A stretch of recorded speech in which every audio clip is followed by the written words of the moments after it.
नमस्कार दोस्तों, welcome to Lokesh media house. एक आदमी जो डॉक्टर था, एक आदमी जिसे लोग मास मर्डरर भी कहते हैं और मसीहा भी, एक आदमी जिसका चेहरा आज भी दुनिया भर के टी शर्ट्स पर छपा होता है। लेकिन सवाल ये उठता है कि क्या वो सच में हीरो था या फिर एक खूनी क्रांतिकारी। आज हम बात करेंगे उस इंसान की जिसने कि ना सिर्फ लैटिन अमेरिका के पॉलिटिक्स को हिला कर रख दिया बल्कि पूरी दुनिया में रेवोल्यूशन की एक नई आग पैदा कर दी। तो वीडियो के एंड तक बने रहिए क्योंकि हम जानने वाले हैं चे के कंट्रोवर्शियल डिसीजंस, उसकी पर्सनल जिंदगी के चौंकाने वाले फैक्ट्स। चे का पूरा नाम था अर्नेस्टो चे गुएवारा। 14 जून 1928 अर्जेंटीना के रोसारियो नाम के शहर में पैदा हुए थे। उनका परिवार अपर क्लास से था। पापा एक बिजनेसमैन और आर्किटेक्ट थे और मम्मी एक अमीर स्पेनिश जमींदार खानदान से आई थी। चे के जन्म के बाद उनका परिवार बुएनोस एयरेस के पास सैन इसिद्रो में शिफ्ट हुआ। वहां उनके पेरेंट्स को पता चला कि उनका बेटा एक डेंजरस डिजीज अस्थमा से सफर कर रहा है। चे को ड्राई क्लाइमेट चाहिए था, इसलिए डॉक्टर के कहने पर पूरा परिवार कॉर्डोबा के एक छोटे से टाउन में शिफ्ट हो गया। वहीं चे अपने 2 भाइयों और 2 बहनों के साथ बड़े हुए। वो हर वक्त नेचर में रहना पसंद करते, बुक्स पढ़ते और दुनिया के बारे में सोचते रहते। चे के पेरेंट्स पॉलिटिकली एक्टिव थे। उन्होंने स्पेन में सिविल वॉर के वक्त रिपब्लिकन कॉज को सपोर्ट किया और वर्ल्ड वॉर 2 के दौरान तानाशाही के खिलाफ आवाज उठाई। ये सब देखते देखते चे भी पॉलिटिकली अवेयर होने लगे। 1946 में जब उन्होंने सेकेंडरी स्कूल कंप्लीट किया तब एक इमोशनल ट्रेजेडी हुई। उनकी दादी, जिनके वो बहुत करीब थे, उनकी डेथ उनके सामने हो गई। इस घटना ने उनके दिल को तोड़ दिया और यही टर्निंग पॉइंट था जहां से उनका रुख इंजीनियरिंग से मेडिसिन की तरफ बढ़ा। चे को मोटरसाइकिल पर दुनिया घूमने का बहुत शौक था। 1950 में चे अकेले मोटरसाइकिल ट्रिप पर निकला अर्जेंटीना के नॉर्थ और सेंट्रल एरियाज में। तब वो सिर्फ 21 के थे और बुएनोस एयरेस यूनिवर्सिटी में मेडिकल स्टूडेंट थे। सफर के दौरान उन्होंने सीजन के हिसाब से काम करने वाले मजदूर, गरीब और बेघर लोगों से मुलाकात करी। रात को जेल के खाली बैरक में या हॉस्पिटल के एक्स्ट्रा बेड्स पे सोते थे। उन्होंने देखा कि दुनिया में लोग कितनी परेशानियों में जी रहे हैं और हम जैसे अमीर लोग कितने अनजान हैं। इस ट्रिप के बाद उन्होंने अपने एक्सपीरियंस एक मैगजीन में लिखा जो कि बाद में एक आइकॉनिक बुक बनी, द मोटरसाइकिल डेयरीज। इस पर एक फिल्म भी बन चुकी है। फिर 1951 में चे और उनके दोस्त अल्बर्टो ग्रेनाडो ने मिल के एक और जर्नी करी, अर्जेंटीना से लेके चिले तक।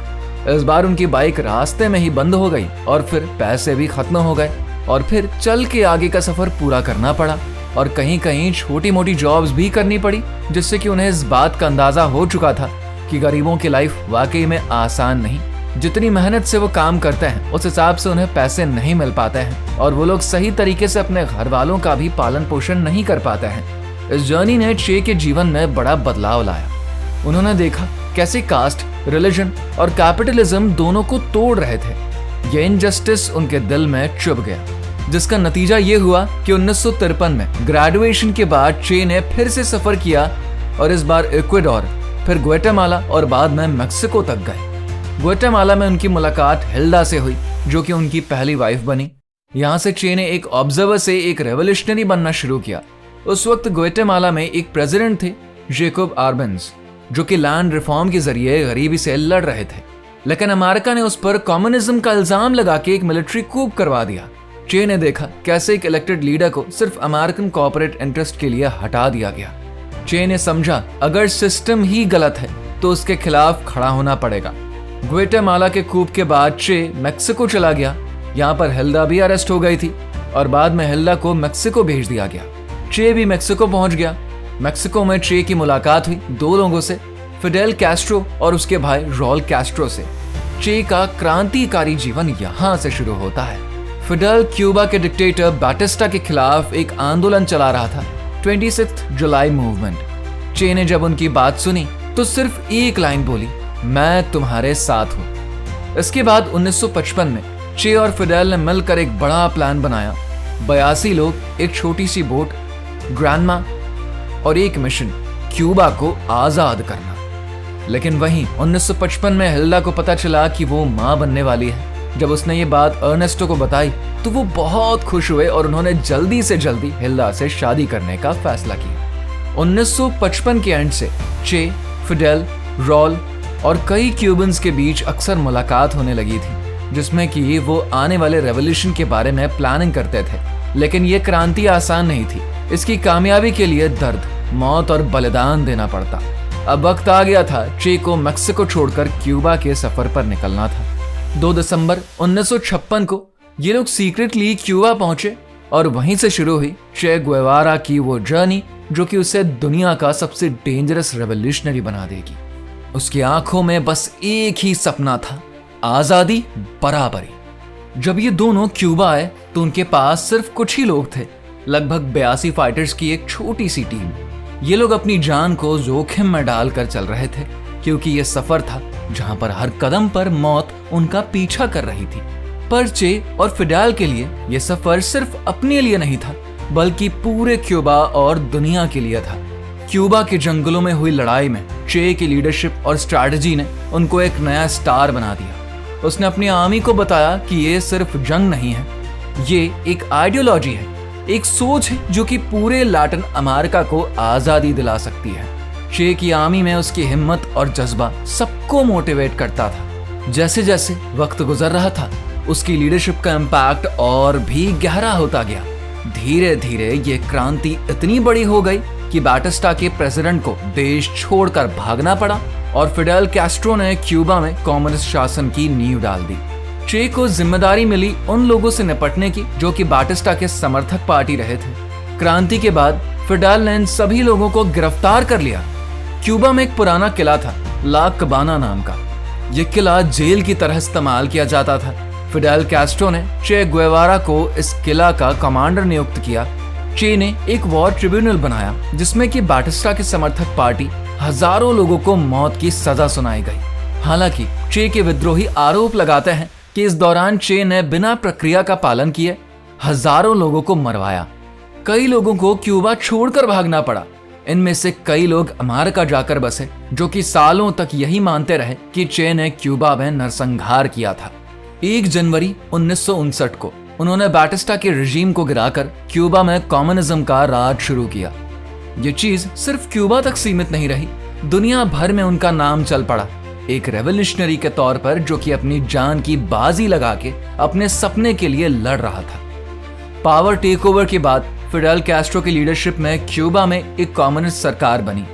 नई सरकार में चे ने उद्योग मंत्री का पद संभाला और साथ ही उन्हें बैंक ऑफ क्यूबा का अध्यक्ष बना दिया गया। 1959 में कैस्ट्रो ने उन्हें विदेशी दौरों पर भेजा।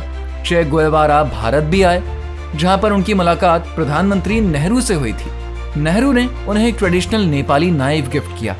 आगे चे जापान भी गए क्योंकि उसी समय अमेरिका ने जापान के हिरोशिमा में परमाणु बम से अटैक किया था जिसके चलते लगभग 1 लाख से भी ज्यादा मासूम जापानीज लोगों की मौत हो गई। सभी यात्राओं को पूरा करने के बाद चे दोबारा से क्यूबा लौटे और आते ही उन्होंने भूमि सुधार कानून लागू किए। इसके अलावा शिक्षा और कृषि के क्षेत्र में भी बहुत से बदलाव किए, लेकिन फिर भी क्यूबा की अर्थव्यवस्था पटरी पे नहीं आ रही थी। कुछ लोग इसका कारण कैस्ट्रो सरकार की नीतियों को मानते हैं, वहीं कुछ लोगों का कहना है कि इन सब के पीछे अमेरिका का हाथ था। अमेरिका कम्युनिस्ट को अपना दुश्मन मानता था, इसीलिए क्यूबा सोवियत संघ के क्लोज आता गया। सोवियत संघ ने क्यूबा में मिसाइल्स डिप्लॉय कर दिए। अमेरिका अपने पड़ोस में यह बर्दाश्त नहीं कर सकता था, इसीलिए अमेरिकन ट्रूप्स ने क्यूबा में एंटर करके वहां पर कैस्ट्रो के अगेंस्ट विद्रोह भड़काने की प्लानिंग करी। लेकिन इसमें अमेरिका को सक्सेस नहीं मिली, पर क्यूबा हमेशा के लिए अमेरिका का कट्टर दुश्मन बन गया। क्यूबा पर कई इकोनॉमिक सैंक्शंस लगा दिए गए जिसकी वजह से वहां की इकोनॉमी कभी तेजी से नहीं बढ़ पाई। चे इन सभी चीजों को काफी ध्यान से देख रहे थे और कई वीक्स रहने के बाद उनकी लाइफ में एक टर्निंग पॉइंट तब आया जब उन्होंने अपनी सोच को सिर्फ क्यूबा तक नहीं रखा। उनके अंदर एक बड़ा सपना था, पूरे दुनिया को एक नई ताकत देने का, एक नई सोसाइटी बनाने का। उन्होंने सोचा अगर क्यूबा में हो सकता है तो पूरे लैटिन अमेरिका में भी हो सकता है। इसीलिए उन्होंने डिसाइड किया कि वो क्यूबा छोड़कर कॉन्गो चले जाएंगे। अगले कुछ सालों तक चे गुएवारा दुनिया की नजरों से एकदम गायब हो गए। उन्होंने अपनी दाढ़ी और बाल काट लिए, अपना हुलिया बदल लिया। ये सब CIA से बचने के तरीके थे। अमेरिका की नजर में गुएवारा टेररिस्ट थे। चे गुएवारा जहां जहां गए अमेरिका ने उनका पीछा नहीं छोड़ा। कॉन्गो में चे के क्रांति के प्रयास फेल हो गए क्योंकि यहाँ उन्हें लोगों का सपोर्ट नहीं मिल पाया था। उसके बाद उन्होंने साउथ अमेरिकन देश बोलीविया का रुख किया। चे को उम्मीद थी कि अगर बोलीविया में क्रांति सक्सेसफुल हो गई तो जल्दी या आसपास के देश में फैल जाएगी, लेकिन बोलीविया में चे को वैसा सपोर्ट नहीं मिला जिसकी उन्होंने उम्मीद करी थी। ना मजदूर वर्ग ने उनका साथ दिया और ना ही बोलीविया की कम्युनिस्ट पार्टी ने। पर जैसे हर कहानी में कुछ ट्विस्ट होते हैं, चे का सफर भी कुछ ऐसा ही था। बोलीविया में उसकी जंग एक ट्रैप बन गई। क्यूबा के बाद जब लैटिन अमेरिका के कई देशों में उन्होंने क्रांति का बिगुल फूंका तो बड़ी संख्या में लोग उनका हिस्सा बनने लगे। जैसे जैसे उन्हें लोगों का सपोर्ट मिलता गया, वो अलग अलग सरकारों के लिए खतरा बनने लगे। इसी वजह से अमेरिकन इंटेलिजेंस एजेंसी CIA उनके पीछे पड़ गई थी। अमेरिका को पता चल गया था कि चे बोलीविया के जंगलों में मौजूद है और अपने कुछ साथियों के साथ क्रांति की चिंगारी लोगों के दिलों में पैदा कर रहे हैं। आखिरकार चे को बोलीविया के जंगलों से CIA गिरफ्तार कर लेती है। चे को गिरफ्तार करने के बाद बोलीविया के प्रेसिडेंट उन्हें सजाए मौत सुनाते हैं और उन्हें गोली से मारने का आदेश देते हैं। चे गुएवारा को कुल 9 गोलियां मारी। उसके बाद उनके हाथ काटकर क्यूबा भेज दिए गए और बाकी शरीर को एक अनजान जगह पर दफन कर दिया गया। हालांकि मौत ने गुएवारा को अमर बना दिया। दुनिया भर में उनके दीवानों की एक लंबी फौज तैयार हो गई जो कि गुएवारा को अपना आदर्श मानते हैं। क्यूबा में उन्हें हीरो का दर्जा मिला, जबकि लैटिन अमेरिका के कई देशों में उन्हें संत की तरह पूजा गया।